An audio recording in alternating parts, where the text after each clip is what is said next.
It's the Peter Schiff Show. Well, we talked earlier in the hour with David Harsanyi about his book about democracy and the problems with democracy. And I also talked earlier in the show about the government's trying to overhaul Fannie and Freddie and to create a situation where the government now would insure mortgages, but where the lenders would bear some of the risk. The first 10% of the losses would go to the actual lender, and then the taxpayer would be on the hook for the other 90% of the losses, which, of course, is an improvement to the current system where the lender is on the hook for none of the losses and the taxpayers are on the hook for 100% of the losses. So the moral hazard would be somewhat diminished, maybe even substantially diminished, but it wouldn't be eliminated, but it would be diminished were this new plan to come into effect, which is probably why it won't come into effect. But I wanted to just talk a little bit about, why is the government even involved in guaranteeing mortgages? I mean, it's not just, for poor people. They guarantee, middle-class mortgages. I mean, they guarantee mortgages of what, $500,000, $600,000, $700,000. So, you could be buying a $700,000, $800,000 house, and the government's going to guarantee your mortgage. I mean, why? I mean, why should taxpayers? Of course, the average taxpayer can't even afford the average house. I mean, now most people now are renting. Why should they be taxed so somebody can buy a house they obviously can't afford, right? Because if you're buying a house and the only reason you can afford it is because the government guaranteed the mortgage, that means you can't afford it. Because that means the lender wouldn't loan you the money, because you don't really have the ability to pay the money back. It's only because the government is guaranteeing your loan that the lender is willing to supply the credit. But why are we doing this? Why does anybody think this is a good idea for the government to come into the mortgage market? As if the mortgage market wouldn't work absent the government. Of course it would. It would work a lot better because only credit-worthy people would be able to borrow, because the lenders would be worried about getting paid back, which is they should be. Everybody that makes a loan should worry about being paid back. It's when they're not worried about being paid back that they make bad loans, which is what government policy encourages. But the reason we have this lousy policy is because of democracy.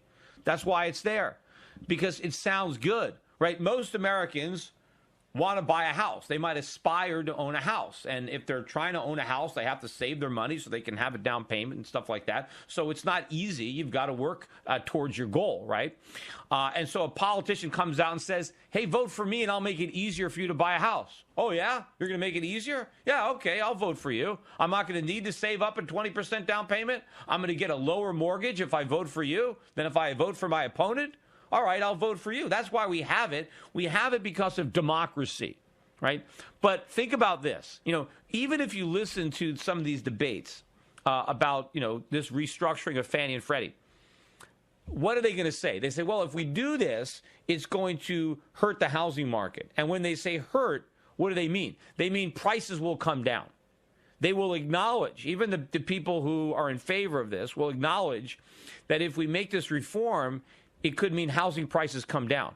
But in other words, it's an admission that Fannie and Freddie are helping to keep housing prices high. Now, riddle me this, Batman.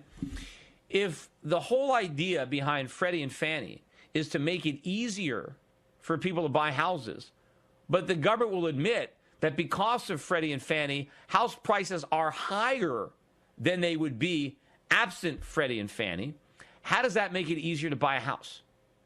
Because what makes it easier to buy a house would be prices going down. If the government says, hey, if we get rid of Fannie and Freddie, real estate prices are going to go way down, that's good news if you want to buy a house. That's what helps you buy a house, low prices, right? If the prices come down, then you can buy more. But the government will admit that it's their programs that are preventing home prices from going down. What if, when the first cell phones came out, Congress said, oh, this is great. Cell phones are really great. We want to make sure that everybody can have a cell phone because they're so valuable and so important. But, they're really expensive. So let's have a government loan program because cell phones cost $2,000, $3,000 a piece. let's have a government program where people can get government guaranteed loans so they can buy cell phones, right? The prices might have never come down, and they'd still be thousands of dollars a piece. And maybe, you'd have more people owning them than originally because they would have taken out government loans to buy cell phones. But why does everybody have cell phones right now? Because the government didn't do that. Because the government didn't subsidize the purchase of a cell phone. They let the market reduce the price of a cell phone, and now everybody owns one. So what the government is admitting is if they got out of the way, the market would reduce the prices of houses, which is good for people who want to buy them. Because the cheaper the houses get, the more they are affordable, right? It makes it easier to buy. What is the government accomplishing with Fannie and Freddie? They are accomplishing keeping real estate prices inflated. They're keeping them extra high. So now you need a government guaranteed loan to buy the inflated price of the house. If the government didn't subsidize houses and they let housing prices go down, people could get a free market loan. Yes, the interest rates would be higher. So maybe instead of getting a 4% mortgage, you'd get an 8% mortgage or a 10% mortgage. But instead of borrowing $500,000, you might only have to borrow $100,000. So your total payments would be a lot lower if the government wasn't helping you. See, this is why people don't understand. This is why democracy is so dangerous, because people are voting for politicians who are promising to make it easier to buy a house.